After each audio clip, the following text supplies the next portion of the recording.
قارون کے خزانے کے متعلق آپ نے تاریخی حکایات اور محاورے تو سنے ہوں گے۔ یہ وہی شخص ہے جس کا ذکر اللہ نے قرآن مجید میں نشان عبرت کے طور پر کیا ہے۔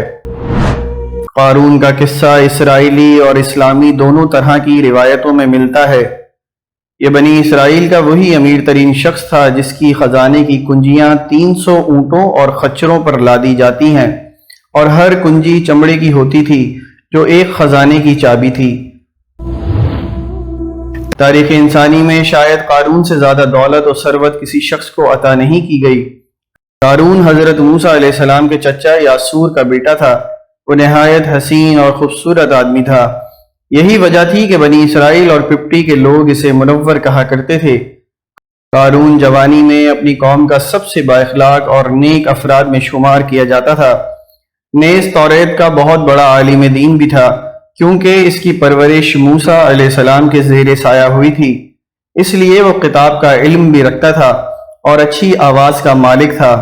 وہ توریت خوبصورت انداز میں تلاوت کیا کرتا تھا۔ یہی وجہ تھی کہ لوگ اس کا بہت ہی ادب و احترام کیا کرتے تھے۔ قارون ابتدا میں حضرت موسیٰ پر ایمان لے آیا، اور جب بنی اسرائیل کو پپٹیوں کی غلامی سے نجات ملی تو وہ مصر کو چھوڑ کر سرزمین ماوت کی طرف ہجرت کر گیا۔ وہاں اس کے حالات ایک دم سے بدل گئے اور اس کے ہاتھ میں بے شمار دولت آئی۔ دیکھتے ہی دیکھتے وہ اپنی قوم کا امیر ترین شخص بن گیا، جس کا ذکر قرآن مجید میں اللہ نے کچھ یوں کیا ہے: بے شک قارون موسیٰ کی قوم سے تھا، پھر اس نے قوم پر زیادتی کی، اور ہم نے اس کو اتنے خزانے دیے جن کی کنجیاں اٹھانا ایک طاقتور جماعت پر بھاری تھا۔ ایک جگہ فرمایا، جب اس سے اس کی قوم نے کہا اتراؤ نہیں، بے شک اللہ اترانے والوں کو پسند نہیں کرتا، اور جو مال جو تجھے اللہ نے دیا ہے اس کے ذریعے آخرت کا گھر طلب کر، اور دنیا سے اپنا حصہ نہ بھول، اور احسان کر جیسا اللہ نے تجھ پر احسان کیا، اور زمین میں فساد نہ کر، بے شک اللہ فسادیوں کو پسند نہیں کرتا۔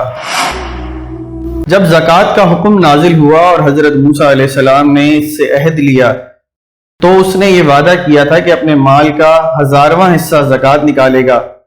جب اس نے مال کا حساب لگایا تو ایک بہت بڑی رقم زکوٰۃ کی نکلی، لہٰذا اس کے دل میں حرص اور لالچ پیدا ہو گئی اور وہ زکوٰۃ کا منکر ہو گیا۔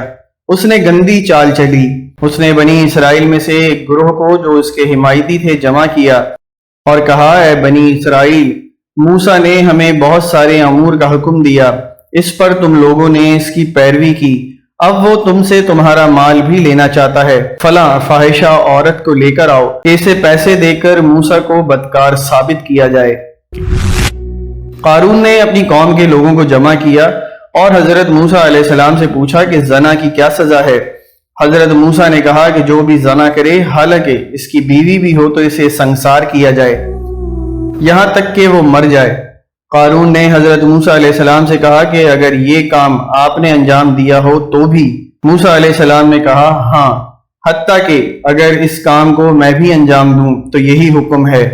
قارون نے کہا کہ بنی اسرائیل یہی گمان کرتے ہیں کہ آپ نے فلاں فاحشہ عورت سے زنا کیا ہے۔ حضرت موسیٰ علیہ السلام نے فرمایا کہ اس عورت کو میرے سامنے لاؤ، لہٰذا وہ عورت بلائی گئی تو آپ نے فرمایا، اے عورت، اس اللہ کی قسم جس نے بنی اسرائیل کے لیے دریا کو پھاڑ دیا اور عافیت اور سلامتی کے لیے دریا کو پار کروا کر فرعون سے نجات دلوائی، سچ کہتے کہ واقعہ کیا ہے۔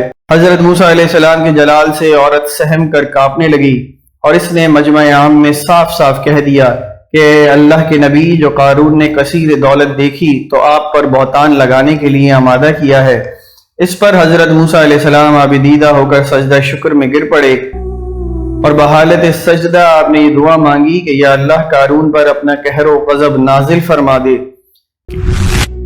لہٰذا وہ تمام لوگ جو قارون کے ساتھ تھے وہ اس سے جدا ہو گئے۔